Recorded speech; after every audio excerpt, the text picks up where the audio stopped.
stop them. Yovath Alamai, BBC News, Seoul. Robert Kelly is Professor of Political Science at South Korea's Pusan National University. Welcome back to BBC World, Professor Kelly. Thank you. Yogita was saying there the world seems to have run out of ideas on how to respond to North Korea, but we seem to have been hearing states blaming each other, China and Japan, for example. Yeah, I would argue that we have kind of run out of ideas for how to deal with North Korea. If there was a sort of plan that clearly had some chance of really working, it long ago would have been tried. There is no silver bullet. It would have been shot long ago, right? I mean, we've been managing this problem, not fixing it for decades, and it's not really clear how to proceed. We sort of swing from crisis to crisis, and North Korea has us over a barrel to a certain extent because so many people in South Korea live so close to the border that North Korea can always threaten massive retaliation against the South.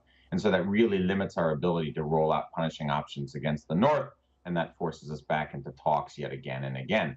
And the North Koreans are very good, as you were pointing out. The North Koreans have learned very well over the decades how to survive as a small state in a tough neighborhood, and that's by setting their neighbors against one another. And in this case, they've set Japan and China against one another with this launch. So this is sort of, North Korea playing a weak hand very well yet again. What do you make of the Chinese point, which seems to be that the US and South Korea are slightly backing Pyongyang into a corner by carrying out these annual military exercises? Right. Well, the exercises have been around for a while, and the exercises actually for practice what would happen if North Korea invaded the South. The exercises don't actually practice sort of like the Americans like rolling into Wonsan or Pyongyang or dropping paratroopers in the north or something like that. I mean, that's what you would assume, given what the North Koreans say, but that's not actually what happens.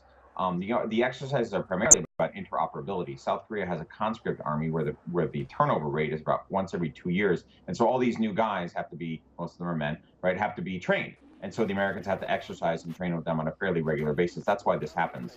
There are actually substantive reasons for this. It's not just the North.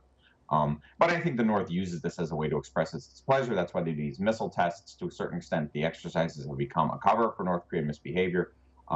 Perhaps the Chinese are right. Perhaps we would swap tests in exchange for a real North Korean missile and nuclear freeze. But it'd be hard to imagine the North Koreans making such a huge concession. They haven't done that kind of thing in the past. Just a brief thought about the Chinese point. Perhaps it's time for talks. Yes, I would agree with that.